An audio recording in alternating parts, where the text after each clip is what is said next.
আপনি বাংলাদেশ অনূর্ধ্ব-20 চ্যাম্পিয়নশিপে India ইউ-20 national football টিমকে হারিয়ে শিরোপা জিতেছে, কিন্তু এই আনন্দের মাঝেও উঠছে প্রশ্ন। প্রবাসী ফুটবলার ইব্রাহিম নিয়াজ এবং ডেকলেন ম্যাকগ্লিনকে টুর্নামেন্টে যথাযথ সুযোগ না দেওয়ায় সামাজিক যোগাযোগ মাধ্যমে শুরু হয়েছে তুমুল সমালোচনা। ইব্রাহিম নিয়াজ মাত্র 8 মিনিট আর ডেকলেন প্রায় 40 মিনিটের জন্য মাঠে নেমেছিলেন, অথচ এই সংক্ষিপ্ত সময়েই তারা তাদের দক্ষতা এবং মাঠ নিয়ন্ত্রণের কৌশল দেখিয়েছেন।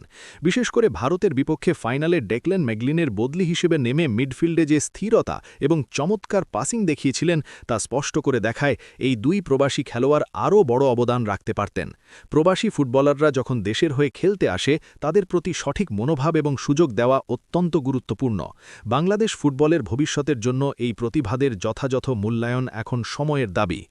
সফলতা এসেছে, আনন্দ আছে, কিন্তু প্রশ্নও থেকে গেছে প্রবাসী প্রতিভাদের সম্ভাব্যতা কাজে লাগানো হবে কিনা, আর বাংলাদেশের ফুটবল কি সত্যিই তাদের শক্তি হিসেবে ব্যবহার করতে পারবে। নন যুব সাফ জয়ের নায়ক রোনান সালিভান এবার বড় স্বপ্ন দেখছেন বাংলাদেশের সিনিয়র দলের জার্সি গায়ে নামার। 4 ম্যাচে 2 গোল, 1টি অ্যাসিস্ট এবং শেষ শটে দারুণ এক প্যানেনকা শট, যা দর্শকদের চোখে যেন চিরদিনের স্মৃতি হয়ে গেছে।